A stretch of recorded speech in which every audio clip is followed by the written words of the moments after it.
¿Qué tal? Estuve revisando sus exámenes y creo que vale la pena que haga una pequeña intervención para explicarle algunos de los conceptos previos para empezar a entender este curso. Entonces les voy a hablar un poquito de qué es la biología molecular y cómo se diferencia de otro tipo de biologías. Voy a hablarles un poquito de qué es un polímero biológico y cuál es la diferencia entre un polímero y un monómero. Voy a platicarles también cuál es la diferencia entre eucariontes y procariontes. Esta es muy importante que la tengan súper clara. Y finalmente les voy a explicar qué es un puente de hidrógeno, porque todo eso es súper importante que lo tengan claro para continuar con la materia. La primera parte es obviamente qué es la biología molecular. La definición que a mí me gusta es esta. Es una rama de la ciencia que estudia los fenómenos biológicos a nivel molecular. Con una rama de la ciencia me refiero a una rama de la biología, y con fenómenos biológicos me refiero a cuál es la función y la reproducción celular, pero todo esto a nivel molecular. En términos súper simples, la biología es la ciencia que estudia los organismos vivos. Desde que nacen hasta que mueren, pasando por el crecimiento y la reproducción de esos organismos vivos. Estudia la vida a nivel de organismo. La biología celular, por su parte, estudia la vida a nivel de células. O sea, cómo es que una célula puede dividirse a lo largo de su vida en dos células y generar digamos, podría ser nos podemos referir a ella como una reproducción celular. ¿Cómo ocurre esto? Y finalmente, en la biología molecular no solo nos estamos enfocando en cómo hace una célula para dividirse y generar dos células hijas, sino más bien a nivel de biomoléculas, cómo es que ocurre cada una de esas etapas. Por ejemplo, en la biología celular, lo que tenemos es que una célula de pronto duplica su información genética y luego esa célula empieza a crecer y en algún punto después de que alcanza cierto umbral y que ya tiene su material genético duplicado, se divide en dos y cada una de las células hijas tiene una copia del material genético que estaba originalmente en la célula que inició todo este proceso. En la biología molecular lo que queremos ver es qué biomoléculas estuvieron involucradas en todo esto. Primero, en la duplicación del material genético. En términos de biología molecular, a esto le llamamos en la replicación del material genético. Aquí, si se fijan, este es el material genético, está representado con estos dos cromosomas, y a través de ciertos procesos, que son los que estudiamos aquí en biología molecular, esta información genética se duplica de manera que quedan los cromosomas como este. Y al final, una de estas copias se va a ir a esta célula y otra de esas copias se va a ir a esta célula. La otra cosa que nos gusta ver es, o más bien que vemos en biología molecular, es que si en biología celular les explican cómo ocurre este proceso de división celular, y en algunos casos les platican quiénes o de qué manera estuvieron involucradas algunas proteínas en ese proceso de división celular, nosotros estudiamos de dónde salieron esas proteínas, cuál es el proceso para que esas proteínas estén presentes justo en ese momento en el que la célula se va a dividir, por ejemplo. Pero no solo para eso, sino para cualquier otro proceso biológico de la célula, pero a nivel molecular. Para eso lo que vemos es la información que está contenida dentro del material genético de la célula, tiene que expresarse. Y eso es a lo que le llamamos aquí expresión de la información genética. Para expresarse, la información que está aquí tiene que transcribirse, tiene que traducirse, y esa transcripción y esa traducción está regulada para que las proteínas que están presentes en este momento estén presentes justo en ese momento y no en ningún otro momento de la vida celular.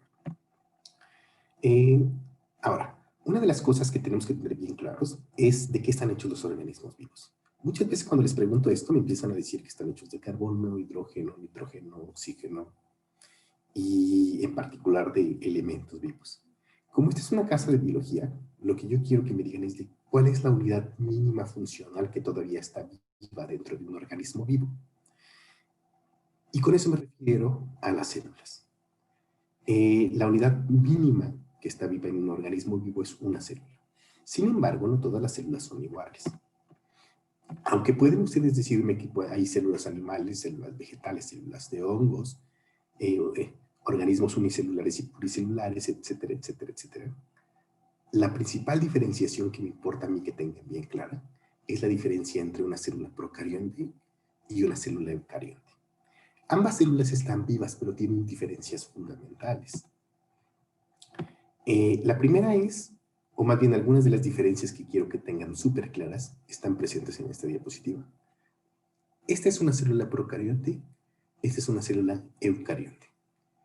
Y la parte, o una de las cosas que les puede ayudar a lo mejor para recordar cuál es la raíz de esta palabra que se llama procarionte. Pro significa antes de, y carión significa núcleo. O sea, una célula procarionte es una célula que está presente antes de que hubiera núcleo. Mientras que una célula eucarionte, eu significa verdadero. Entonces, una célula eucarionte tiene un núcleo verdadero en donde mantiene su información genética. La principal diferencia que nos importa a nosotros aquí es esa. Las células procariontes no tienen núcleo, las células eucariontes sí tienen núcleo. ¿De acuerdo? Y eso es súper importante que lo tengamos claro, porque a pesar de que muchos de los procesos biológicos son similares entre una y otra, porque a fin de cuentas ambos tienen un origen común o un ancestro común, muchos de los detalles de cómo regulas la replicación o cómo se regula la transcripción y sobre todo la expresión genética, que ya lo vamos a ver más adelante, varía principalmente por la presencia de ese núcleo. Y tenemos que tenerlo súper claro porque es lo que hace, o es una de las cosas que hace que la biología molecular de una célula procarionte y de una célula eucarionte sean distintas. Algunas otras características están marcadas aquí. De hecho, la primera que le estaba diciendo es esta. El núcleo, las procariontes no tienen núcleo, los eucariontes sí tienen núcleo. Y esto aplica para muchos de los organelos membranosos. Un organelo es como un compartimento celular que está rodeado por una membrana dentro de la célula. Los procariontes no tienen ni núcleo, ni retículo endoplásmico, ni aparato de Golgi. Mientras que los eucariontes tienen núcleo, retículo endoplásmico, que en este caso es este, y aparato de Golgi, que lo pueden ver por aquí. ¿Okay? La complejidad de las células es mucho mayor en un eucarionte que en un procarionte. ¿De acuerdo? Un procarionte básicamente es un solo compartimento celular que está, o sea, un citoplasma o citosol que está rodeado por una membrana, y eso es lo que constituye como tal. En el caso de un eucarionte, fíjense que esta es la membrana externa, y todas estas cosas que ven ustedes aquí son pequeños organelos o estructuras membranosas dentro de la célula, y particularmente el que nos importa es el núcleo de la célula. ¿De acuerdo? Ahora, estos procariontes tienen un nombre común. Por lo general nosotros les llamamos bacterias. ¿Ok? Aunque las arqueas también son procariontes, porque tampoco tienen núcleo. En el caso de los eucariontes, dentro de este grupo eucarionte caen todos estos, los animales, los vegetales, los hongos y los protistas. Los protistas son organismos eucariontes unicelulares. ¿De acuerdo? Entonces, todos estos comparten más o menos los mismos mecanismos moleculares para la replicación y para la expresión genética, y en este caso son ligeramente diferentes y por lo general son ligeramente menos complejos. De hecho, aquí cuando le estoy diciendo cuál es el nivel de complejidad de estos, no solo me refiero al nivel de complejidad estructural, sino el nivel de complejidad por el cual funciona la célula. En eucariontes siempre va a haber mucha más complejidad. Aquí les menciono que los procariontes son bacterias y arqueas. Ahora, si ustedes empiezan a analizar una célula, van a ver que tiene distintas estructuras. Las membranas, la pared celular, la cápsula, todas las moléculas que están aquí, haciendo que funcione esta célula. Y lo mismo pasa con los eucariontes, no importa de cuál de los dos estemos hablando. Entonces, la pregunta de quién hace o quién sintetiza todas y cada una de las partes de la célula es parte de lo que nosotros queremos responder en este curso de biología molecular. Quien hace todo el trabajo son las proteínas. Existen miles de proteínas distintas. Todas esas proteínas están hechas de aminoácidos. Existen únicamente 20 aminoácidos distintos. Sin embargo, existen miles de proteínas distintas porque el orden en el que están pegados esos aminoácidos para formar una sola cadena de proteína, una sola cadena polipeptídica, es distinto. Entonces, la estructura y la función de las proteínas está determinado por la secuencia de aminoácidos que lo componen. Y aquí viene otra parte importante. ¿Cómo saben o quién especifica el orden en el que se tienen que unir los aminoácidos para formar una proteína? Y la respuesta a eso es el DNA, o el genoma del organismo. El DNA por lo general tiene las instrucciones para formar primero cada una de estas proteínas, que tienen distintas funciones, que van sintetizando o van haciendo cada una de las partes que finalmente constituyen o forman a un organismo vivo completo. Entonces, dentro del DNA están prácticamente todas las instrucciones para hacer esto. Por lo general, se tiene que seguir un proceso para lograr extraer la información del material genético. A partir del DNA, se tiene que extraer esa información en forma de RNA a través de un fenómeno que nosotros le llamamos transcripción. Y luego ese RNA tiene que traducirse a un lenguaje totalmente distinto para formar una proteína. Dependiendo de la información o de la secuencia de nucleótidos que está dentro del DNA, es la secuencia de nucleótidos que tiene este RNA. Y dependiendo de la secuencia de nucleótidos de este RNA, es la secuencia de aminoácidos que genera una proteína en particular. Esto en muchos lugares lo van a encontrar como el dogma central de la biología molecular, que a partir del DNA se genera una molécula de RNA y finalmente se genera una proteína. En realidad, los detalles del dogma central de la biología molecular los vamos a ver un poquito más adelante. Pero en realidad aquí de lo que estamos hablando es de un flujo de información, un flujo de información biológica. La información que está contenida en el DNA puede pasar a otra molécula de DNA a través de la replicación o la duplicación. Por eso eso es lo que significa esta flechita. Y la información que está contenida en el DNA puede ser transferida hacia una molécula de RNA que sigue siendo un ácido nucleico. Y luego la información que está aquí puede ser traducida para formar una proteína. Entonces, el flujo de información, según como se consideraba el dogma central de la biología molecular en sus inicios, es en este sentido. ¿Ok? Ahora, durante todo este tiempo lo que les estoy diciendo es que el DNA es una secuencia de nucleótidos y que las proteínas son una secuencia de aminoácidos. En realidad, la palabra correcta o una de las definiciones que van a encontrar para ello es que son polímeros. El DNA y el RNA, o sea, estos dos son ácidos nucleicos, son polímeros de nucleótidos. Y las proteínas son polímeros de aminoácidos.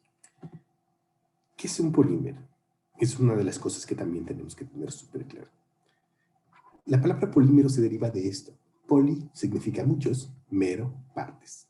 Entonces, un polímero es una macromolécula que está formada por la unión de varias unidades químicas o moléculas más pequeñas, y esas moléculas les llamamos monómeros. Y tienen más o menos la misma estructura y se repiten a lo largo de toda la cadena del polímero. Si quisiéramos verlo de manera muy burda, en este caso, por ejemplo, aquí tenemos un collar. Este collar en donde las perlas están unidas físicamente en una secuencia, podríamos decir que es un polímero y que cada una de las perlitas que lo forman es un monómero. ¿Ok? Ahí está, monómero, polímero. Podría darles otro ejemplo, muy simple. Si nosotros vemos esto, nosotros podríamos decir que cada uno de los tabiques que están aquí corresponde a un monómero, o sea, una de las partes, y una vez que se polimerizan o se juntan, pueden formar un polímero. En este caso, esta pared es un polímero formado de muchos monómeros. Cada uno de los monómeros, en este caso, es un tabique. ¿Ok? Ahora, si estamos hablando de polímeros químicos, tendremos que hablar de moléculas químicas. Uno de los probablemente más conocidos, o de los polímeros más conocidos, es el polietileno. Esta es la molécula de etileno. Y esta es una molécula de polietileno. Si se fijan, es exactamente la misma molécula repetida una y otra vez, de manera que este es el monómero y este es el polímero. Eso es un polímero químico. Ahora, los polímeros biológicos nos referimos a una cadena de monómeros que está unida covalentemente y que forma una estructura mucho más grande, que en este caso es un polímero. Probablemente han escuchado el nombre de estos. En este caso, por ejemplo, un monómero podría ser una molécula de glucosa. Cuando nosotros unimos químicamente muchas moléculas de glucosa para formar una cadena larga, se convierte en un polímero. ¿De acuerdo? Cuando tenemos una sola molécula de un azúcar, le llamamos un monosacárido, porque viene del monómero. Y cuando tenemos muchas moléculas de azúcar unidas covalentemente, entonces le llamamos un polímero. En este caso, esto es un polisacárido. Como estas moléculas usualmente las encontramos en organismos vivos, esto es un polímero biológico. ¿De acuerdo? Entonces, la unidad fundamental, por ejemplo, de un polisacárido sería un monosacárido. ¿Sí? Ejemplos de polisacáridos: almidón, celulosa, quitina. Seguramente conocen alguno de estos. Ahora, cuando estamos hablando de polímeros biológicos, y sobre todo de proteínas, nosotros tenemos que ver la proteína o la cadena de aminoácidos que forman esa proteína como si fuera un polímero biológico, en donde cada uno de los monómeros, o sea, las partes que conforman, las partes repetidas que van conformando ese polímero, es un monómero, y en este caso es un aminoácido. Los aminoácidos forman un monómero, son monómeros. Cuando se unen covalentemente a través de un enlace peptídico, forman un polímero, que es un polipéptido. Si ese polipéptido es lo suficientemente grande, las interacciones que se generan entre estos grupos laterales hacen que se pliegue o que adquiera cierta estructura tridimensional, y eso es una proteína.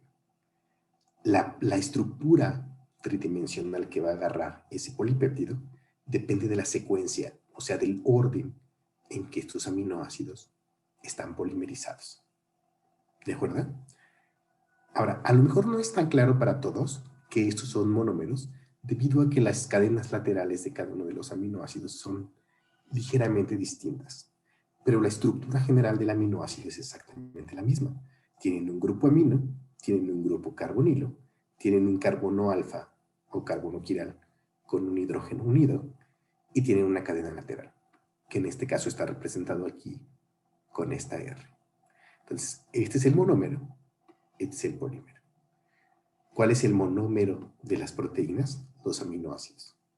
¿Cuál es el polímero de las proteínas? Esos aminoácidos unidos covalentemente. Y lo mismo ocurre para los ácidos nucleicos. Ahora aquí, una de las cosas que es importante destacar es: existen solamente 20 aminoácidos distintos de manera natural dentro del cuerpo humano, o 20 aminoácidos que forman parte de las proteínas. Sin embargo, existen miles de proteínas diferentes. ¿Cómo ocurre eso? Muy simple. Todo depende de cuál es el orden en el que esos aminoácidos están unidos. Cambias el orden, obtienes una proteína distinta. ¿De acuerdo?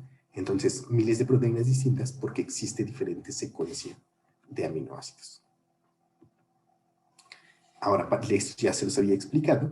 Para pasar de una cadena o de un polipéptido que sea lo suficientemente largo, en donde solo tenemos el polímero como tal en forma lineal, a una proteína que tiene función y que tiene una estructura tridimensional definida, depende de la secuencia de los aminoácidos, porque eso va a condicionar cuáles de las cadenas laterales interaccionan con quién. Y las interacciones que se generan entre estas hacen que adquiera una estructura tridimensional, que en este caso, para esta proteína, es esta estructura tridimensional. Las interacciones que se generan entre estas cadenas laterales son interacciones débiles entre las moléculas.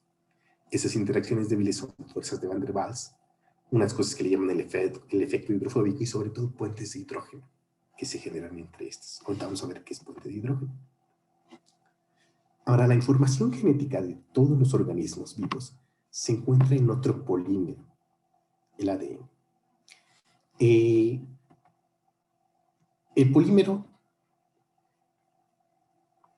polímero de ácidos nucleicos es una cosa que se ve como esto. Si lo pudiéramos ver súper cerca y pudiéramos ver cuál es la estructura de cada uno de ellos. En realidad, fíjense que es una cadena polimérica porque hay elementos que se repiten. Aquí está un fosfato. Esto es un azúcar de 5 carbonos que tiene unido una base en una posición determinada. Y luego un fosfato, un azúcar de 5 carbonos con una base, un fosfato, un azúcar de 5 carbonos, con una base nitrogenada, y así sucesivamente. Los monómeros que forman este polímero les llamamos nucleótidos, y la estructura general de un nucleótido es esta. Fíjense que aquí está el fosfato, aquí está el azúcar de 5 carbonos, y en la posición 1 de ese azúcar tenemos una base nitrogenada que puede ser purina o pirimidina. Lo vamos a ver un poquito más adelante. ¿Qué es la parte importante aquí? Este polímero que contiene toda la información genética y toda la información para construir un organismo vivo totalmente independiente, está formado únicamente por 4 nucleótidos si estamos hablando únicamente de DNA, o 5 nucleótidos si estamos hablando en general de los ácidos nucleicos.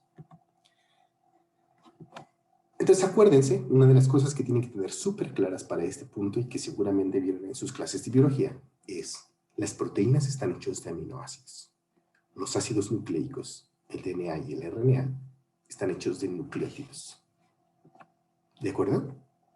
Fíjense en la estructura química de los dos. Son totalmente distintos. La estructura química del aminoácido tiene un carbono quiral, un grupo amino, un grupo carboxilo y una cadena lateral. Los nucleótidos tienen una estructura totalmente distinta. Un azúcar de 5 carbonos, que es este anillo que está aquí, un grupo fosfato en posición 5', lo van a ver después por qué le llamamos 5', y una base nitrogenada en posición 1'. ¿Sí? La estructura es totalmente distinta. Una de las cosas con las que se tienen que quedar cuando salen de este curso es saber que las proteínas están hechas de aminoácidos y los ácidos nucleicos están hechos de nucleótidos. ¿Qué más? Hay 20 aminoácidos distintos. Y esos 20 aminoácidos distintos pueden formar miles y miles de proteínas dependiendo de cuál es el orden en el que están polimerizados. En el caso de los ácidos nucleicos, hay 5 tipos de nucleótidos distintos. Con esos 5 tipos de nucleótidos distintos, dependiendo del orden en el que están polimerizados, es que contienen toda la información necesaria para construir un organismo. ¿Sí?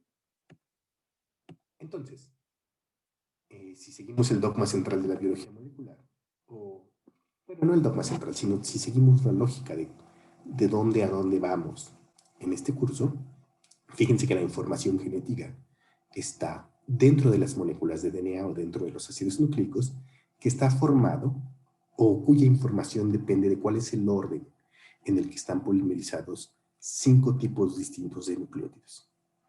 Cadenas súper largas, un polímero biológico hecho de nucleótidos.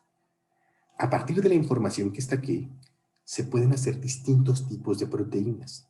Las proteínas son otro polímero biológico que está formado de una serie de aminoácidos polimerizados en un orden determinado.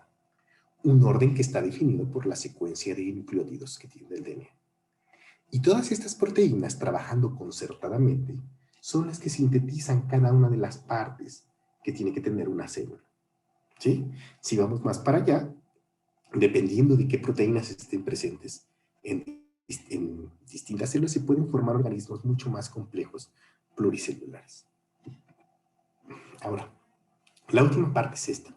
Y es súper importante porque muchos de los procesos que vamos a ver dependen de la capacidad de los ácidos nucleicos y de las proteínas de formar puentes de hidrógeno específicos. ¿Qué es un puente de hidrógeno? Un puente de hidrógeno no es un enlace como tal. Más bien es una atracción electrostática. Una atracción que se genera por la fuerza de atracción entre un átomo electronegativo y un átomo de hidrógeno unido covalentemente a otro átomo electronegativo. ¿Sí les quedó claro o no? Se llama puente de hidrógeno porque tiene que estar involucrada una molécula de hidrógeno. Pero los otros dos participantes del puente de hidrógeno son moléculas, o más bien son átomos que tienen una electronegatividad bastante fuerte.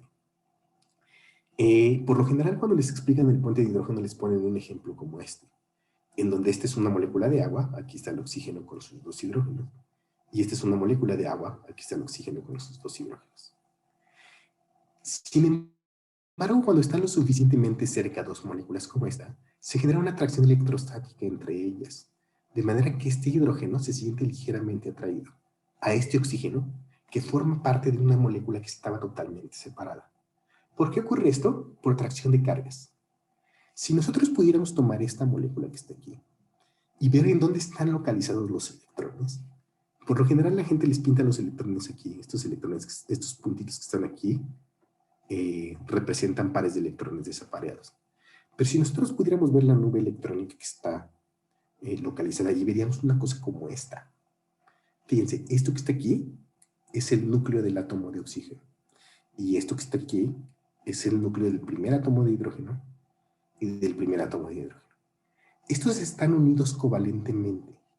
Significa los electrones que formaban parte de este átomo y los electrones que formaban parte de este átomo están deslocalizados a lo largo de toda la molécula. ¿Sí? De hecho, esto que están viendo ustedes aquí en gris es una nube electrónica, como la probabilidad de que un electrón esté en algún punto en particular en el espacio. Lo que tienen que tener claro es esto. Este átomo es más electronegativo que este. Y entonces, que sea electronegativo significa que le gusta traer los hidrógenos hacia él y mantenerlos cerca. Entonces, si se fijan ustedes, la nube electrónica alrededor del átomo de oxígeno es mucho más intensa de lo que ustedes pueden ver alrededor del átomo de hidrógeno. ¿De acuerdo? Entonces, esa tendencia que tienen algunos átomos como el oxígeno o como el nitrógeno o como algunos fosfatos de atraer los electrones hacia él, hace que se genere en una misma molécula, esto es una molécula de agua, cargas parciales. ¿Qué significa eso? Que debido a que los electrones están más pegados hacia el núcleo del oxígeno, esto adquiere una carga parcial negativa, porque tiene todos los electrones pegados allí, y está representado con esta de menos. Como le están quitando sus electrones, o sea, sí hay electrones, pero menos tiempo, digamos, están alrededor de este átomo. Esta región de la molécula se vuelve ligeramente positiva. Y esta región de la molécula se vuelve ligeramente positiva. Si ahora nosotros, en vez de tener una sola molécula, tenemos dos, como en este caso, esas cargas parciales se atraen entre sí y generan una especie, si están a la distancia correcta y en la orientación correcta, generan una especie de atracción entre los dos átomos, haciendo que esas moléculas se mantengan ligeramente unidas. No es necesariamente un enlace, es más bien una interacción entre las dos moléculas. Entonces aquí es algunas cosas que les pongo aquí, no es un enlace covalente. Un puente de hidrógeno es una interacción entre dos moléculas. Y no es un enlace covalente porque no están compartiendo electrones. Simplemente se están atrayendo como si fueran dos mini imanes. No es un enlace iónico tampoco, porque ninguno de los dos átomos se adueña del par de electrones que tiene el otro, como por ejemplo en la sal. Pero lo que sí es que es un enlace débil o una interacción débil, pura atracción electrostática. Si nosotros quisiéramos comparar la energía o la fuerza con la que se atraen estos dos, con la fuerza con la que están unidos estos dos, esto es un enlace covalente. Este es mucho más fuerte que un puente de hidrógeno. ¿De acuerdo? Ahora, una de las cosas que también probablemente les dijeron durante sus clases de bioquímica o de biología es que cuando les explican el puente de hidrógeno siempre lo explican con unas moléculas de agua. Aquí otra vez estoy representando el oxígeno en rojo, los dos hidrógenos, estos están unidos por un enlace covalente. Esta es otra molécula de agua y si están en la distancia correcta, se forma un puente de hidrógeno entre estas dos. Sin embargo, los puentes de hidrógeno son muy variables en cuanto a quiénes son los participantes que están aquí. Por ejemplo, en este caso, esta es una molécula de agua, pero este es un alcohol. ¿De acuerdo? Sé que es un alcohol porque aquí está el oxígeno, aquí está el hidrógeno, y aquí hay una cadena lateral, o un radio. Sí, una cadena lateral. Fíjense que esta cadena lateral está unida por un enlace covalente y este está unido por un enlace covalente. La diferencia de electronegatividad entre el oxígeno y el hidrógeno hace que este tenga carga parcial positiva, este carga parcial negativa, y se atraigan electrostáticamente. Y se forma un puente de hidrógeno aquí. ¿De acuerdo? Fíjense que siempre está participando un átomo de hidrógeno que está unido covalentemente a un átomo electronegativo, que en este caso es el oxígeno. ¿Sí? Estas cosas pueden pasar con muchos tipos de moléculas. Esta, por ejemplo, es una cetona. Aquí fíjense que hay un carbono que está unido a dos cadenas laterales. Aquí está un oxígeno y puede formar un puente de hidrógeno con esta molécula de agua que está aquí. Pero fíjense, por ejemplo, en este. Este que está aquí tiene las características de un puente de hidrógeno. El nitrógeno es electronegativo, este y este. Y el hidrógeno no es tan electronegativo. Entonces tienen un átomo de hidrógeno que está unido covalentemente a un átomo que es muy electronegativo.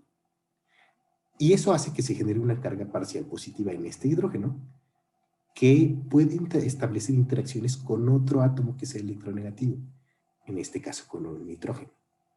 ¿Sí?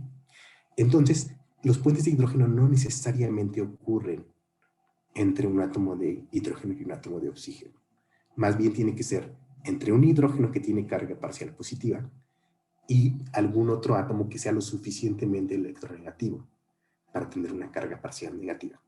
Y entonces se atraen por complementariedad de bases. Digo, por atracciones electrostáticas. En el examen les pregunté esto. En el examen que hicieron apenas. Les decía, ¿cuál de estos es un puente de hidrógeno? Este es un puente de hidrógeno. ¿De acuerdo? Aquí está el hidrógeno, aquí está el átomo electronegativo y este está unido a otro átomo electronegativo covalentemente. Y la interacción es débil. Este también lo vimos ya. Esto es un alcohol. Aquí está el átomo de hidrógeno que está unido a un átomo electronegativo y que tiene carga parcial suficiente para formar este puente de hidrógeno. Aquí en esta molécula, este es el puente de hidrógeno. ¿De acuerdo? Este que les estoy marcando aquí, aunque está unido a un átomo electronegativo y hay un hidrógeno, este es un enlace covalente. Estos físicamente sí están compartiendo electrones. ¿Sí?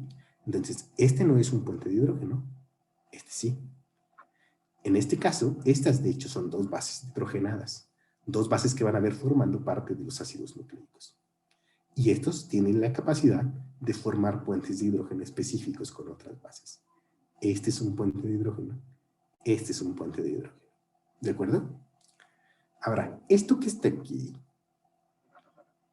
es una molécula de hidrógeno. El hidrógeno está formado, su fórmula molecular es H2.